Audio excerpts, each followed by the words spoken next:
In this video, I'm going to show you how to set alerts on TradingView, so just follow these steps. Now, the first thing you want to do is open TradingView and log into your account.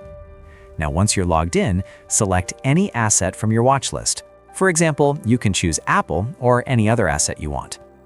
Now, after selecting the asset, what you want to do is expand the chart. So click on the Expand option to make the chart full screen.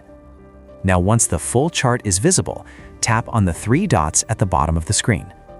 Now, from the menu that appears, select Alerts. Now, inside the Alerts panel, tap on Create Alert. Now, the symbol will already be selected since it's the one currently open on your chart. Now, what you want to do next is choose the alert condition. So you can select options like crossing up, crossing down, greater than, less than, or other conditions, depending on what you need. Now, after selecting the condition, enter the price value and choose whether the alert should trigger once or every time the condition is met.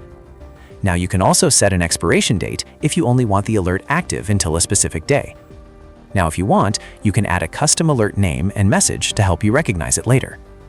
Now, once everything is set, just tap on Create, and your alert will be activated. And that's it. That's how you set alerts on TradingView. If this helped you out, please subscribe. It really helps me out as well. Thanks for watching, and I'll see you in the next one.